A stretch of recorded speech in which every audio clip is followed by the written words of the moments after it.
superb, and it's going to be a really cool show. We're giving away a 2-pack of tickets. Just go to our Facebook page, Meldon Law, and you'll see the giveaways. And let's support the Dance Alive production of Nutcracker. I've seen it. You'll be amazed. And the theater, the Phillips Center, for those of you that haven't been there, is just an amazing theater. So let's do something fun. It's holiday season, and there's nothing more exciting than to see the Nutcracker. Also, the Meldon Law Firm is sponsoring an exhibit at the Matheson Museum, the history of the Great Southern Music Hall and the music scene during the 1970s in Gainesville, Florida, featuring the photography of John Moran. And for those of you that don't know John Moran, he's an outstanding artist and photographer, and his first job at the age of 19 was the house photographer at the Great Southern Music Hall, and it's a really amazing exhibit. This exhibit is first class. It was put together by folks that do Disney and Universal Productions, and the writing and the whole photography presentation is incredible. We've also got women's basketball coming up on the 18th, which is Sunday, and we're going to be playing UNCG.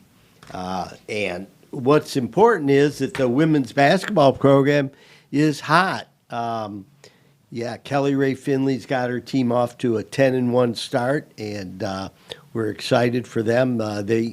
They are really turning their program around. So let's support women's basketball.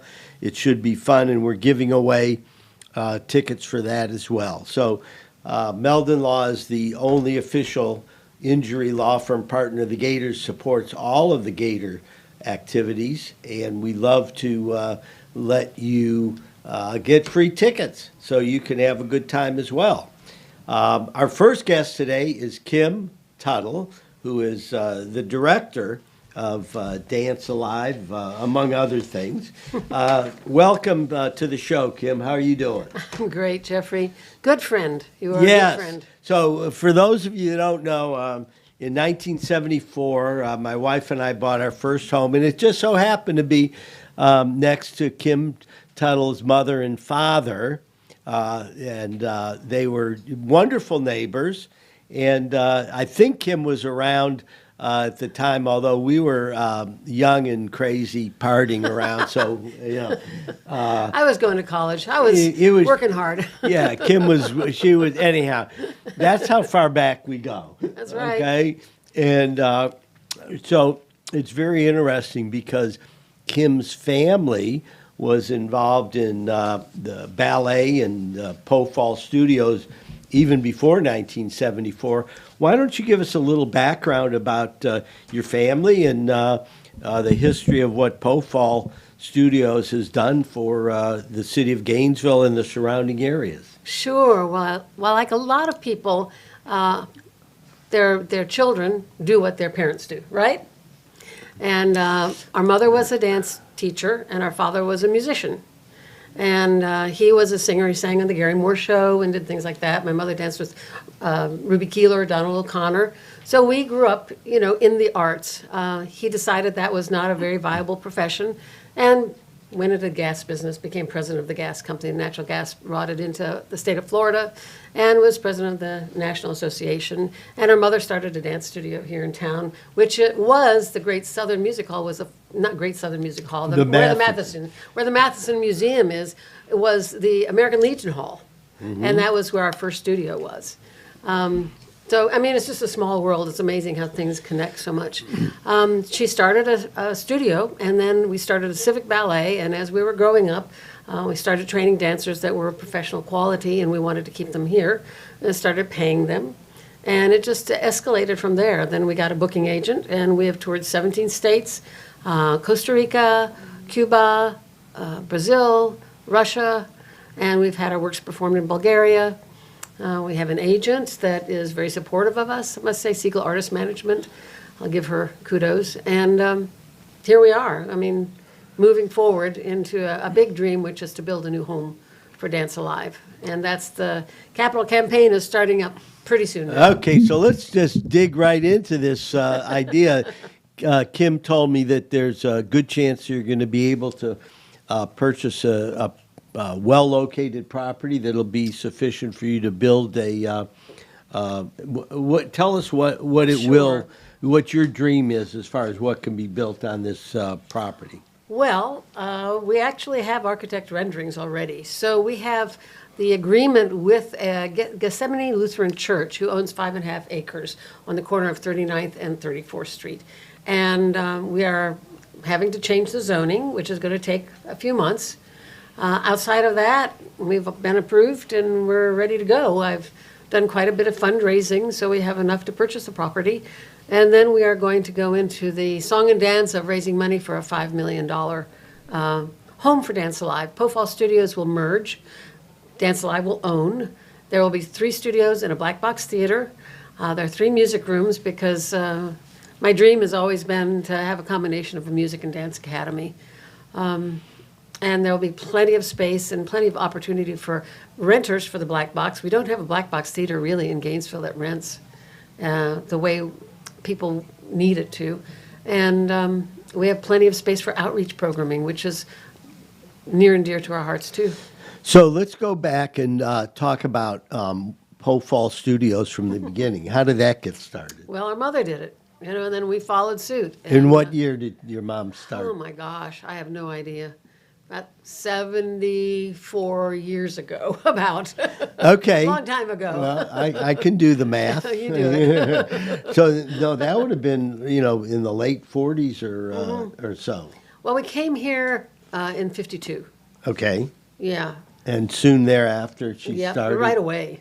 We were there right away. Yeah, and it just grew. It just grew. We, again, when you have, your siblings both do the same thing of your parents, then things really progress pretty rapidly. So, yeah, my sister and I took it over, and we just went with it.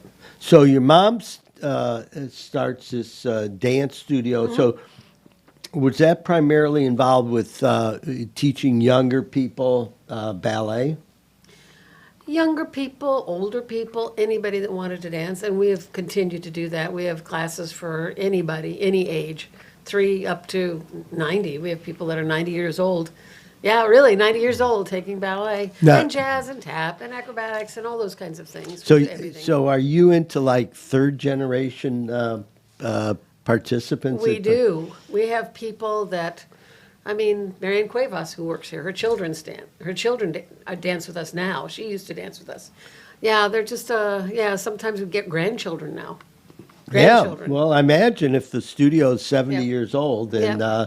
that would Yeah. make sense. Yeah, it's Gainesville. It's close, So we had the studio, Mm-hmm. and then you also have this group of performers called Dance Alive. Talk a little bit Yeah. about what Dance Alive is. Well, when we started paying people, we realized we needed to have a nonprofit. And so many years ago, Joan Ling, I don't know whether you knew Joan Ling, but she had an art gallery.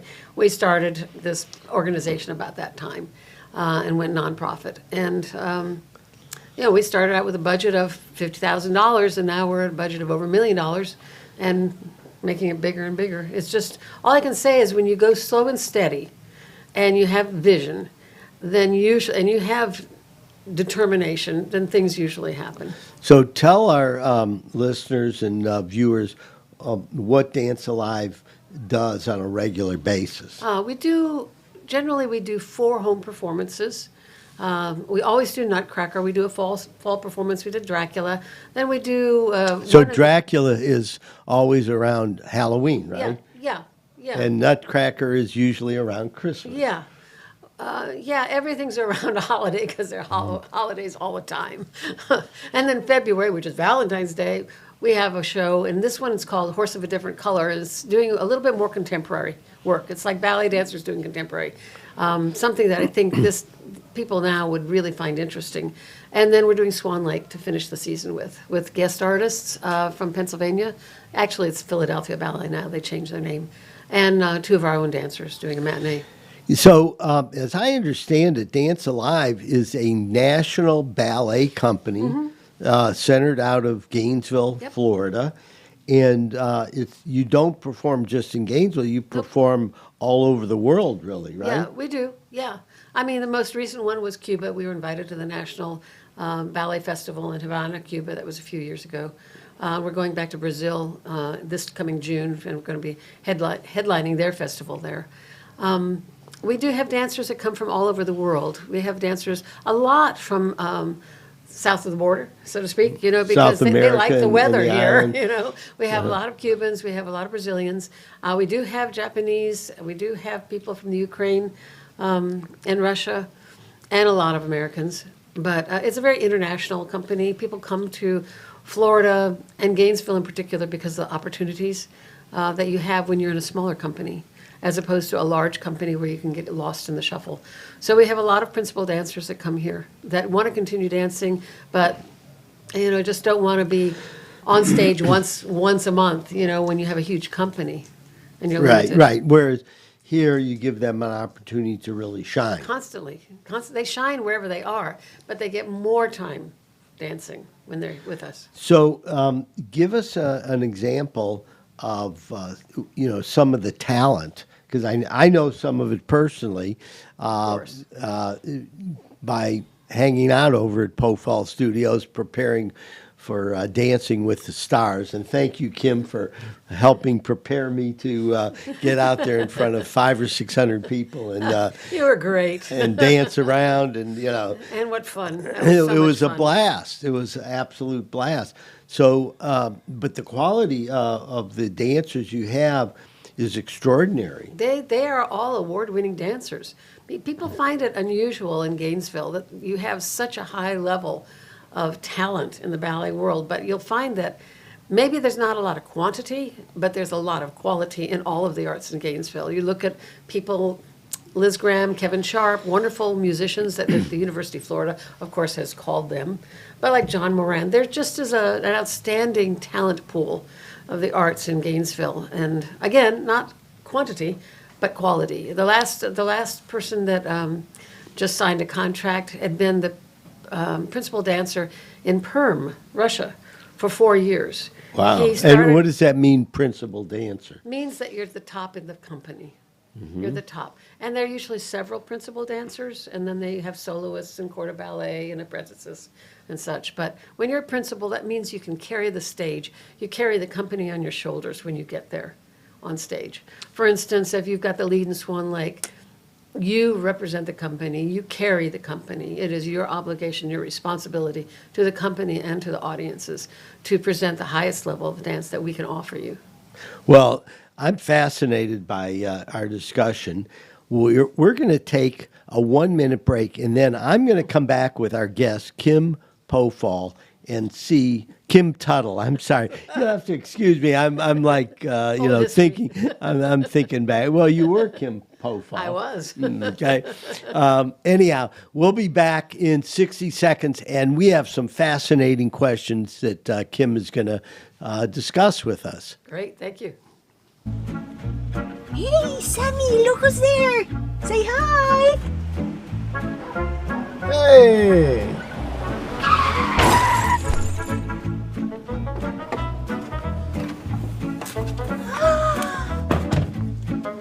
You again! Meldon Law, Jeffrey speaking. Somebody else hit us!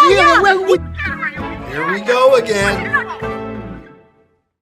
And I was in an accident. Someone ran a red light and hit me, and I was hurt. You don't know where to turn. Luckily, I called Jeffrey. These big insurance companies, they don't want you to win. They truly don't. But Jeffrey and his firm and the people that work here, they just really fight for you. You call the law offices of Jeffrey Meldon, because you're going to need help, and they will help you. Call Meldon Law right now. Welcome back to Meldon Law and Friends. I'm Jeffrey Meldon, founder of Meldon Law, and we are pleased to have our guest today, Kim Tuttle, who is the founder of Dance Alive and really doing some incredible things. So this Saturday and Sunday, December 17 and 18 at both 2 o'clock and at 7:30 at the Phillips Center at the University of Florida, we are going to have a performance of the Nutcracker. Kim, can you tell us what is unique about your Nutcracker interpretation? So we tour Nutcracker a lot. We've toured 17 states, and one of the things that people always ask us for is the Nutcracker. We just got back from North Carolina and South Carolina and Ocala, where we have a partnership there. And one thing that people always say is such a warm and friendly and welcoming production. And I think the Nutcracker's been done all over the world in so many different ways. There is no really living Nutcracker. You know, there isn't no Nutcracker like there is the music. There's no ballet. It doesn't last. It's not produced anymore. There's nobody that recognizes or remembers any of the original steps from the Nutcracker. So everybody's production is unique and original. Ours is really friendly. It's very warm. It's fairly traditional. We tour the South a lot, and we find that our audiences like that more than something that's a little wacky. So we do traditional, and we use a lot of students from other schools in it. A lot of students from Ocala come in and tour and tour with us occasionally. Even up to South Carolina and North Carolina, we have students from the local area, Alachua, Live Oak, Lake Butler, Ocala, along with the professionals. So it is a real community effort, and I think the thing that makes Nutcracker so wonderful is it brings everybody together. There's nothing like the music of Nutcracker to put you in the mood for the holidays. Just nothing like it. No, You know? I've seen Nutcracker performed at the Phillips, and it's an amazing production. And I guess the kids are the part of the, when you have all the kids gather It's around. a family and stuff. event. Yeah. It's a family event. And if any of you have not seen the Nutcracker, even if you've seen it, go to the Phillips this Saturday and Sunday. You will have an amazing time. There's tickets available, so just call the Phillips Center box. It is magical. I have to say that this production, besides being warm, it leaves you with a feeling of magic. It's magical. The colors are beautiful, costumes, the lighting, the feeling. It's just a magical experience. I can't imagine a better thing for a family to do than go to the Nutcracker. So that's from Kim Tuttle, the who's running the show. So but it's true. It is pretty cool. And the fact is, the quality of this show, you could go to big cities all over the United States and you won't see anything better than the production that's put on right here in Gainesville, Florida. So take advantage of it. Well, that's because the dancers come from major companies all over the world. It's just like a smaller group, is saying that the quality is really, really high. So it's not like it's just a student production. It's not. There are always children in every Nutcracker all over the world. But the crux of it is this beautiful professional group of dancers. So, yeah, they're great. Okay. Let's talk about some of the other things that are going on. I know that you've been, you were presented with the University of Florida Distinguished Alumna Award about 4 years ago. Tell us how that came to be. Well, Lucinda Lavelli, who at the time was the Dean of the College of the Arts, is the one that submitted our name, both mine and my sister's. And she was on our board, and she felt like it was time for professional arts organizations in Gainesville to be recognized. And we were, one of the top people in the arts in Gainesville. So No, they absolutely. I can't think of anybody who's been at it longer and more and affected more lives. Yeah, the Hippodrome, the orchestra. I mean, we're all kind of on a par. We all started at the same time. Mm-hmm. The orchestra and the ballet company and the Hippodrome all started at the same time. We all supported each other. We supported each other. That's the best way of putting it. And I think without all of us starting at the same time, it would not have happened the same way and at the same level. So it was really an exciting time in Gainesville for all of this to happen. And you've also, while you're doing these professional performances, you're also engaging young people on a regular basis as far as teaching them ballet, right? Right. We have a school. My sister and I own a school, Pofall Studios, named after our parents, of course, which is going to be merging with Dance Alive in a couple of years when we get our new home. And we'll still have instruction there, and it'll be, of course, the high-quality instruction that we choose to give to our community. So you actually have these top-notch professional Yep. dancers interacting with the young Absolutely. kids, which is pretty cool. You can't learn without seeing as a dancer. You can't learn. You have to see it. And the better you are as a role model, as a teacher, the more you've done, then the better your students are going to be. So how does that work? I mean, if people are watching this and they've got some children that would like to get involved with dance, how do they get a hold of you? And how many classes a week do you have? We have classes from 9 in the morning to 9 at night, Monday through Friday, and Saturday from 9 in the morning to 5 in the afternoon, and Sunday afternoons we also have rehearsals. So we're busy. That's why we're having to build a new place. You can contact Dance Alive, dancealive.org, and that will refer you to Pofall Studios, which is probably the easiest way. Simplest spelling, the easiest way. Well, so anyone who has young people who want to get involved, they can call you. They can start with dance classes. Yeah. And they're going to be interacting with people who are highly trained, however, have the ability to work with young people who are course. just learning. Of course. Yeah, we are not a competition studio. That is something that I think people need to know when they're coming to us. We don't do competition. We are a training school and we offer opportunities for performances, but not competition. So what's a competition studio? Well, they go out and compete. You know, they have teams that go out and compete, and a lot of people love to do that. They focus a lot on routines. We focus a lot on training. Okay.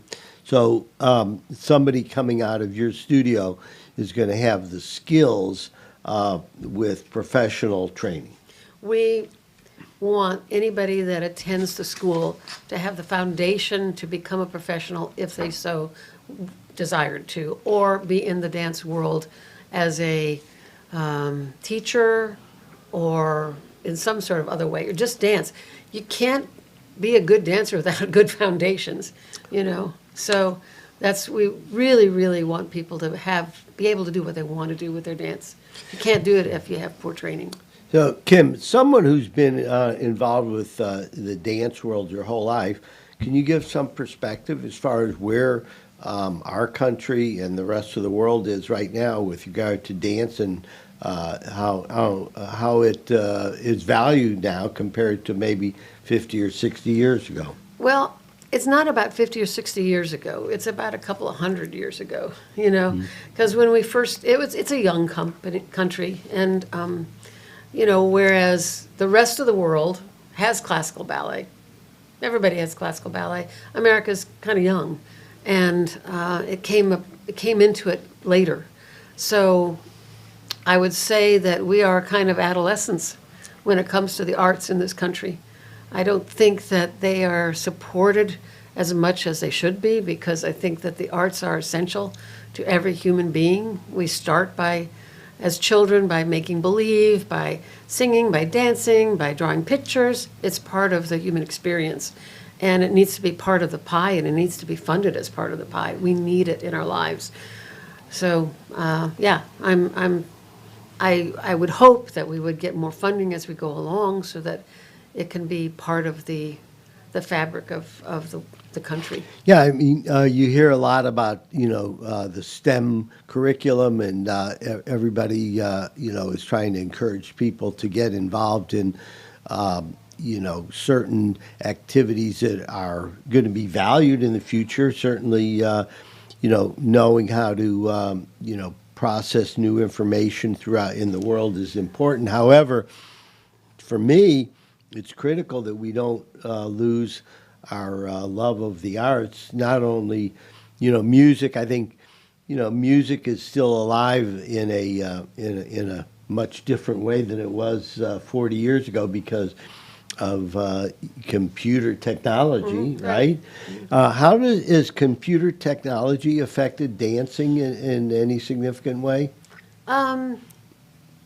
Yes and no. I mean, production values probably more, but I mean, when you get right down to it, you put your feet on the stage. It's just like you put your lips on a flute.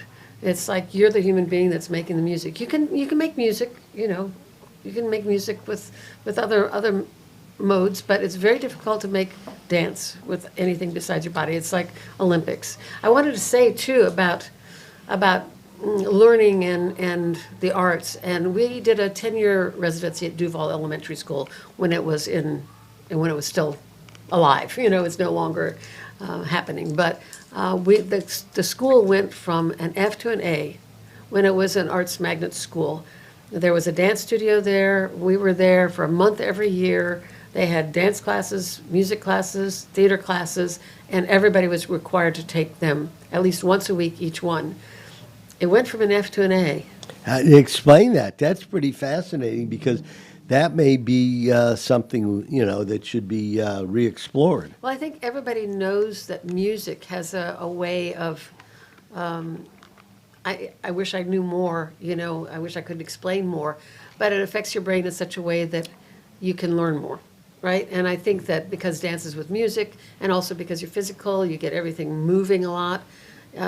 Recess is important because it relaxes you and then you can start learning again. You need to have that stopping point before you can start learning again. So I think that dance and music combined are pretty critical. Pretty because I critical. mean, for those of you who don't know, that when Duval was around, it was a low-income school for the most part. Yep. And these were kids that didn't have a lot of the advantages growing up as far as learning and to take a school from an underachieving school to an overachieving school. How long did it take for that transformation? About 10 years. Wow. It took a long time. How was it set up? I'm interested in this concept. Well, there was a principal there that was very determined, to expose the students to the arts. And so she just instituted a program with music and dance and theater, and it just flourished. I mean, children, we did Nutcracker there, and we did a lot of performances there. When you're in the arts, at a high level of the arts, you aspire to something better than yourself. You aspire to the best in yourself, I should say. And even a child that's never been exposed to the arts, when they're exposed to art, they think higher. They think they have more self-respect. They are accomplishing things on their own. It's just it puts you in the best possible human situation for being the best you can be. The arts are great. They really are. Well, I'll tell you, I was very fortunate to be, exposed to the arts growing up, both, music and dance and things like that. I'm old enough, so I went to jitterbug class, and then I went to, actually took ballroom dancing growing up, and I was exposed to it. And although I was, never a performer, I certainly... Oh, yes, you are. Well, I tried. Yeah, Kim could tell you about our little foray at Dancing with the Stars. I did win the award for the most entertaining. You did. So, in my gold lame Elvis jacket, Beautiful prancing jacket. around. I still have that in my jacket. Well, Kim, we're coming to the end of this segment of the show. I want to thank you very much for coming on. And let's one more time remind everybody to check out the Nutcracker at the Phillips Center this Saturday and Sunday, December 17 and 18, at both 2 o'clock and 7:30. Let's show up. Bring the kids, bring grandma, bring grandpa, bring everybody in the family. You'll have a blast. You will. And we look forward to seeing you there. Thanks so much, Jeffrey. Thank you very much, Kim. We're going to be back in 3 minutes on Meldon Law and Friends.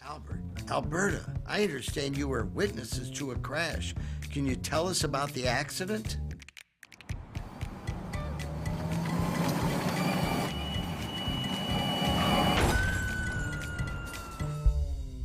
When you're in a crash, it's important to get witness statements immediately after the accident.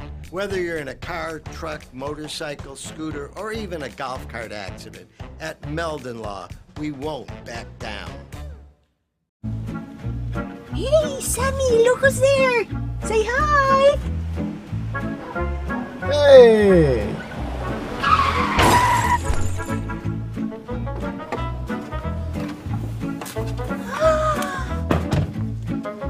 You again! Meldon Law, Jeffrey speaking. Somebody hit us! Hit us! Here we go again. I was driving behind a lady, and very suddenly she moved out of the way. There was a log laying in the road, and when I hit my brakes, I went on top of the log. I had 280 discs. I just haven't been the same since. Jeffrey Meldon fought for me all the way. Him and his team really went there for me. Throughout the whole lawsuit, he made sure that my bills was paid. It was never no whenever I called him and asked him for something. Call Meldon Law right now. And I was in an accident. Someone ran a red light and hit me, and I was hurt. You don't know where to turn. Luckily, I called Jeffrey. These big insurance companies, they don't want you to win. They truly don't. But Jeffrey and his firm and the people that work here, they just really fight for you.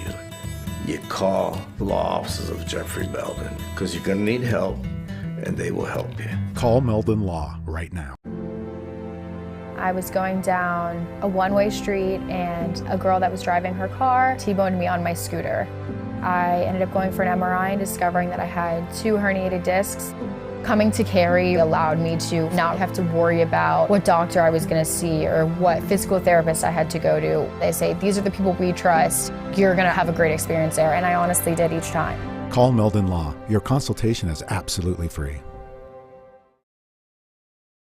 Meldon Law has been serving personal injury victims since 1971. In those days, Jeffrey Meldon's presence as an attorney in the music scene dubbed him with the nickname the Hippie Attorney. And although times have changed, 2 things haven't. Our commitment to bettering our community by helping the injured. Albert, are you ready to go to the game? And our love for the Florida Gators. If you bleed orange and blue, Meldon Law is the firm for you.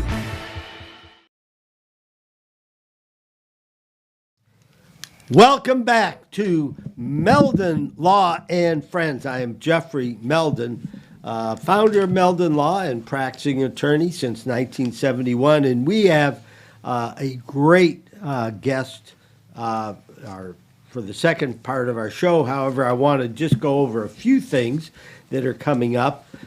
We want to support our Nutcracker performance at the Phillips Center coming up this Saturday and Sunday, December 17th and 18th at both 2 o'clock and 7:30. You've heard me say this 5 times now on the show so far. However, for those of you that have not seen the Dance Alive production of the Nutcracker, you're missing something incredible right here in North Central Florida in our own backyard. So let's support them. Just go to the Phillips Center website and you can buy tickets. There's a lot of good seats left. So bring the whole family, grandma, grandpa, the kids, everybody. The kids especially will love it. If they haven't seen the Nutcracker Ballet before, it's really something that should be part of their education growing up, and they'll have a blast. We are also supporting the Lady Gator basketball team. They're playing Sunday. We're giving away tickets. Go to Meldon Law Facebook page, and you'll see all of our ticket giveaways. And the Matheson Museum in Gainesville, Florida, has an exhibit currently being sponsored by Meldon Law. We produced the whole show, which dealt with music in Gainesville during the 1970s, in particular the Great Southern Music Hall, which I founded in 1974, and the photography of very, very famous photographer named John Moran, who I hired in 1974 when he was a 19-year-old college kid at the University of Florida, and has become wildly successful since then. And John and myself and a couple other folks collaborated in putting together an incredible museum exhibit. I'm from Cleveland, Ohio. I've been to the Rock and Roll Hall of Fame a number of times, and this exhibit is of the same quality that I've seen at the Rock and Roll Hall of Fame. Fascinating. In fact, all the artists are displayed in chronological order, and there's a QR code, and all you have to do is put your phone up, and you will see the artists perform one of their songs on YouTube. So it's a pretty cool exhibit, and we're very proud to be sponsoring it. As a matter of fact, Meldon Law, we're having our Christmas party there this coming Sunday, so that's going to be fun for the whole Meldon Law team. Anyhow, our guests for the second half of the show are Jaye Baillie and Ashley Justiniano. Justiniano, you I got it. Okay. I like that. Okay. And I would like you to introduce a little bit about what you do in the Marion County area, and what our listeners can do to kind of get involved. Well, first of all, thank you for having us here today. It's wonderful to be here at Spurrier's, a great place, great cool. coach. Oh, It's I have to give Spurrier's a plug. Please do. That was part of my deal, by getting to use the room. We're at Spurrier's Gridiron Grill here. It's a fantastic room for a podcast. As a matter of fact, it's dedicated. It's a dedicated podcast room in a museum and a restaurant. Okay. Yeah. See, my PR degree from UF came in handy. We have a for gator, Coach Spurrier. a That's gator right. in That's the right. house. That's right. Absolutely. So again, we're delighted to be here today and to talk a little bit about Marion Cultural Alliance. We were founded in 2001. So we've been around for a couple of decades, and our founders knew that art was a very important part of the community fabric, and they wanted to begin to raise funds specifically to be able to be a grantor out to arts organizations. So since 2001, we've granted $450,000 back to local nonprofit arts organizations, like our ballets. Dance Alive has been a recipient of our grants. Kim Tuttle is, it's fantastic. And really, North Central Florida is very much intertwined. Right? We are. We love to collaborate and partner. This will be fun. The symphony, over 40 organizations have been recipients, and over 352,000 people have been impacted by our fundraising. And with the exception of a little bit of money from the city, everything else comes from private donors. So we're proud of our efforts. We have a strong board of directors, but most importantly, we all at our very core believe that arts make such a difference in people's lives. So we support emerging artists, professional artists. We have exhibits that change every 30 days to be able to showcase our local art. And Ashley is our gallery director. So she is the one that puts out all the calls to artists and has the relationship with artists and does a remarkable job. Ashley, why don't you talk a little bit about the gallery? I've seen pictures of it. I went on your website, and I know it's right downtown. Yes, we're located at Brick City Center for the Arts, right downtown Ocala, a beautiful historic building with a courtyard. We rent it. It's for private events. We do monthly exhibits, and then our gift shop, which we just renovated last year. We change it out every 90 days with all local and regional artists. Oh. So we have memberships for our artists. That way they can sell their art in our gallery. And we have an artist directory online that they can be a part of. We have newsletter with all the art happenings, not just at MCA, right, but all around Ocala, Marion County. And we try to give as many opportunities for our artists. And of course, that's not just visual arts, it's performing arts, it's music, it's theater. It's a little bit of everything. So we're very proud of our. So, what's the address for the We're studio? located at 23 Southwest Broadway Street. It's right on the corner of Broadway Street, so just a block away from the downtown square. Very pretty place. Okay, I love coming now in. you have a website, right? We do. Tell us about the website. Our website is mcaocala.org.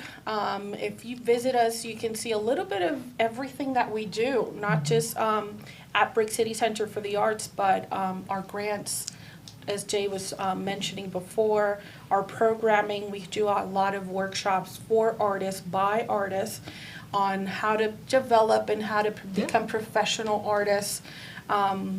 We also, we want to work with emerging artists and students as well. So we try to prepare them for, bigger galleries and In fact, bigger we've got museums. a framing workshop that's coming up next week. So how to make your own frame. Yes. Because that's one of the biggest expenses that an artist incurs. They create this beautiful piece, they want to hang it in a gallery or someone's home, and they have to find matting and framing. So we're going to teach them to make their own. That's So- pretty cool because Yeah. my wife and I collect art, and we'll buy this beautiful piece, and then we'll have and all of a sudden the framing costs 3 times what we paid. Exactly. No, when we Exactly. traveled to France, and we bought some really nice street art. Yeah, oh, it's there. beautiful. Yeah. And then when we rolled it up, we didn't frame it, and then brought it home, and then all of a sudden the Surprise, framing right? was like, Right. oh, Yeah, right. okay. It can get But isn't pricey. that the best souvenir? When I travel, I like to bring home art because it helps remind you of your wonderful trip that you've taken. So Yeah. that's- Well, so this pin I'm wearing, Yes. okay, is from. beautiful. Let's see. Let me put my glasses on. No, I was just there. Okay, and wherever I travel, St. Kitts and Nevis. Oh, isn't that a fun place? Yes. Yeah, yes, and yes.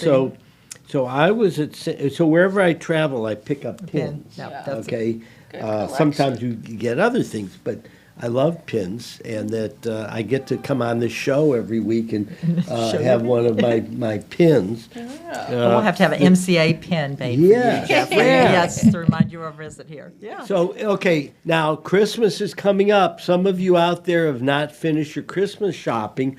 I'll bet you guys have some beautiful artwork for Christmas gifts. We do. We have the gallery full of artworks by 8 local artists, all from Ocala. And that's going to be up for the whole month, and everything's up for sale with really good deals. And then, like I mentioned before, we have our gallery shop with all little trinkets and Ocala souvenirs for that special someone. Everything's unique, handmade, and you're supporting Local not art, yeah. only the artists, but MCA also keeps a percentage of the sales to give back to our grants and through our grants to It's our like artists. paying it forward twice. Yeah. Cultural arts. And when you go to the gift shops at nice museums, you find some of the Really most unique. interesting Right? gifts. Yep. Okay, and it can be a painting, or it can also be just some abstract creation of something. Yeah, right? yeah, exactly. And we also have Horse Fever merchandise. So Horse Fever started in 2001. Oh, let's talk about that, 'cause I know that's really Yeah, cool. Go it- ahead. it's, So you've got the stage here, Jay. Tell us about Horse Fever. So 2 of our founders visited other communities that had painted statues, and they decided that the horse capital of the world needed to have painted horses. So our very first one, we had over 80 different artists and horses painted. They were sold at auction. The auction raised $850,000. I remember those. They Yes, were incredible. yes. Who One- did the painting on those? So they put a call out, and artists responded with renderings, and then they had jurors come in and decide the winning designs. One of them was Old Glory, painted as an American flag. 9/11 happened a week before the auction, and the board and the committee struggled with should they go on with this considering 9/11, and they thought it would be an uplifting event. So Old Glory sold for $85,000. Oh, wow. And then for every horse we sold, if you bought a horse for $80,000, MCA took $40,000 and put it in our endowment, so we have a permanent endowment for the arts, and another $40,000 went to the charity of your choice. So we wrote checks out for nearly $425,000 to other nonprofits in our community with our very first inaugural event. Okay, Jay, we need to talk some more about this. We're going to take a 1-minute break, and then we're going to be back to Meldon Law and Friends and talk with Jaye Baillie and Ashley Giustiniano. Yeah, it's close enough, okay? We'll be back in 60 seconds. Great. Meldon Law has been serving personal injury victims since 1971. In those days, Jeffrey Meldon's presence as an attorney in the music scene dubbed him with the nickname the hippie attorney. And although times have changed, two things haven't: our commitment to bettering our community by helping the injured, Albert, are you ready to go to the game? and our love for the Florida Gators. If you bleed orange and blue, Meldon Law is the firm for you. I was going down a one-way street and a girl that was driving her car T-boned me on my scooter. I ended up going for an MRI and discovering that I had 2 herniated discs. Coming to Cary allowed me to not have to worry about what doctor I was going to see or what physical therapist I had to go to. They say, these are the people we trust. You're going to have a great experience there, and I honestly did each time. Call Meldon Law. Your consultation is absolutely free. Welcome back to Meldon Law and Friends. I'm Jeffrey Meldon, founder of Meldon Law and practicing attorney in North Central Florida, both Marion County, Alachua County, Lake City, Columbia County, for 51 years now. So we're still in the game, having a good time, and I'm going to run this game as long as I can. Good for you. I love it. Good man. for you, This is absolutely. fun. I'm not stopping either. I know. It's like, I took the word retirement out of my vocabulary. Good for you. So anyhow, Jay, we were talking about the horses. Yeah.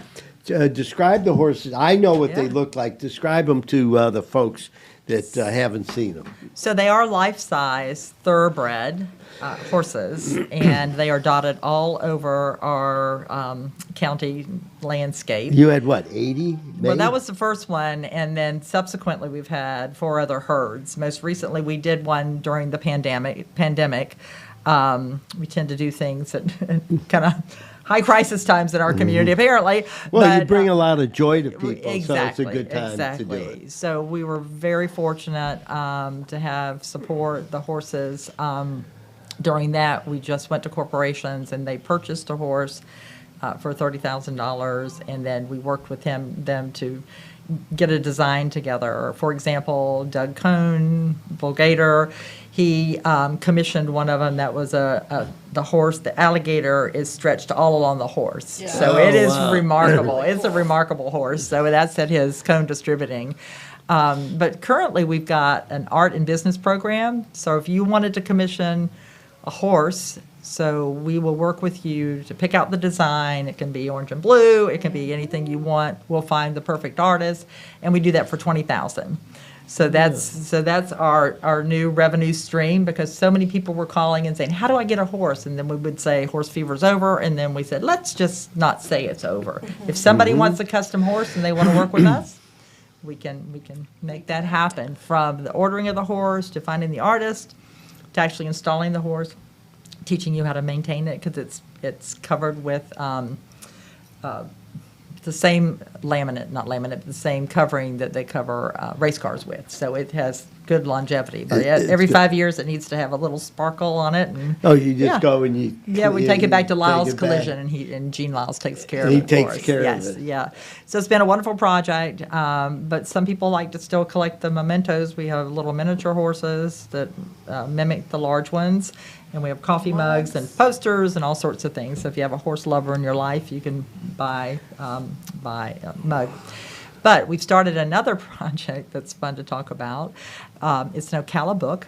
It's been a year and a half in the making. We've worked with a publisher out of Atlanta that I've worked with before, and it's 240 pages of fresh images of Ocala, Marion County, taken by world-class photographers.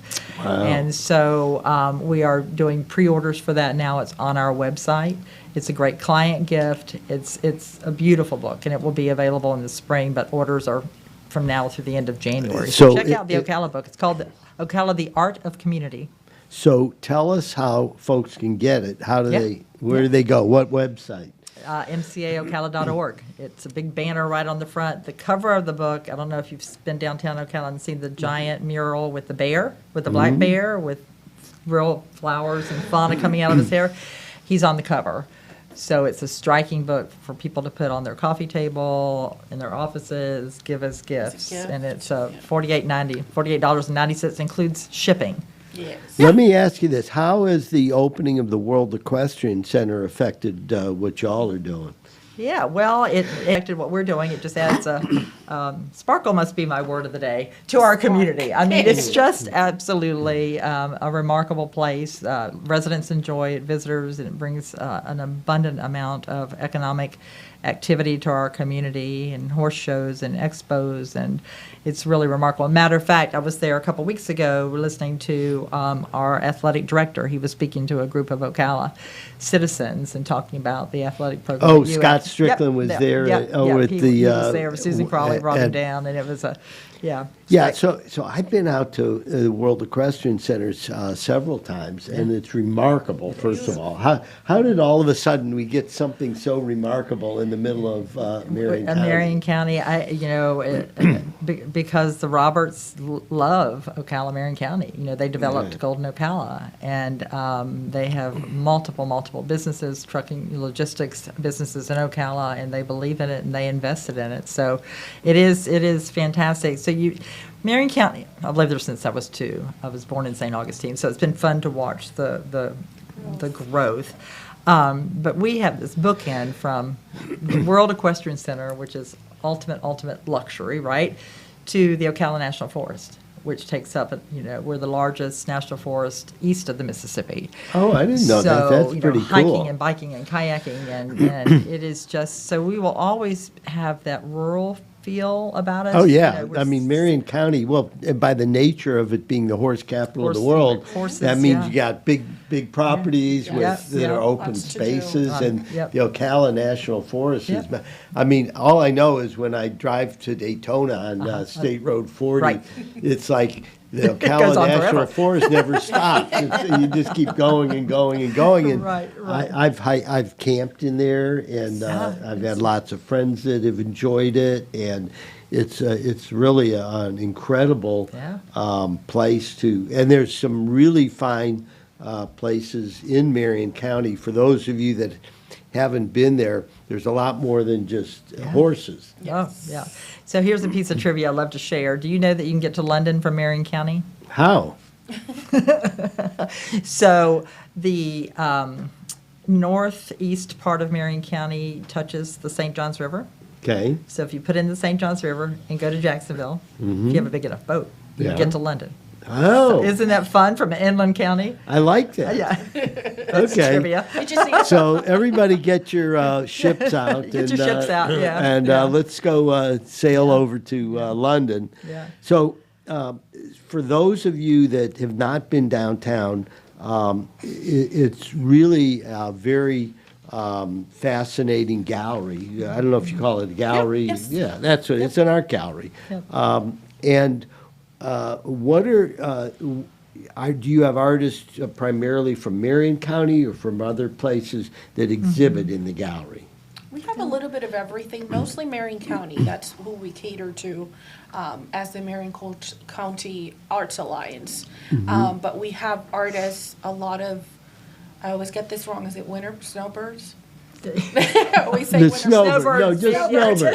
No, we know a snowbird. Okay. The snowbirds flock here in the winter. There you go. So we do have a lot of artists that spent 6 months in Ocala and Marion County and 6 months up north somewhere else, and they exhibit while they're here. They sell their art all year long. So It's a regional endeavor, but our primary purpose is to to support local artists. So in support of the arts, we were just talking earlier. Our first guest was Kim Tuttle, Yeah. and she was talking about how the arts are so important in the development of a community, and particularly our young people. I don't know if it's my perception only, but I just see not enough focus in on the arts. When I was growing up, I was in the choir. I couldn't even sing. I had a horrible voice, but I was in the choir, right? And we were all went to dance classes. We went to we were involved in the arts growing up. And I have some concern as to whether or not our young people are getting exposed to the arts in the way that we were, growing up. What are your thoughts on that? We have some really good news out of Marion County. For the second time, our citizens have approved a referendum that funds art for every student, including music for every student, library and safety and a few other things. But it was like 62% of our citizens understood the value of arts and music education. Our board of directors supported it. And from a workforce standpoint, it's, doesn't matter how much you've studied the arts, they make better employees, they communicate better, they work better in teams. And so if you can get someone that has an art background of any kind, and that's why our business community is supporting the arts, because we approach it from a workforce standpoint. And then overall, so, your brain just fires differently when you study music or when you practice art, theater, exactly, than if you haven't had that exposure. So it's very important. Yeah, well, I'm really excited. Gainesville has also passed something recently to help support that. And I think it says a lot for our community in North Central Florida because some people think we're small, and we like it just the way it is. Right? It's like Marion County has about 375,000 people, Alachua County about 300,000 people, and to the big city folks, they think we're like, how could you guys live in such a small town? So we are one of the fastest growing MSAs in the nation. I know that. We're going to be over 400,000 very, very soon. It's remarkable. So I started practicing in Marion County in the early 1970s. And so I knew, there was only a few judges, so I knew all the judges and the prosecutors, and, we'd all hang out, and, everybody was kind of friends. Yeah. So it was, it's amazing to see the development It truly is. over the years. So we're very excited. As a matter of fact, I'd like you to contact us, and we can promote what you're doing on our Jumbotron in front of the Meldon Law office on South wonderful. Pine. Yeah. Thank when we built that Jumbotron, the idea was to promote the local activities within Marion County. Nice. So our marketing director is here today, and after this show's over, we're going to make arrangements to help support the arts and promote you. Anyhow, we're at the end of our show. I want to thank you very much for joining us honored. today. Thank you, Jeffrey. And support the arts, and we will be back next week on Meldon Law and Friends.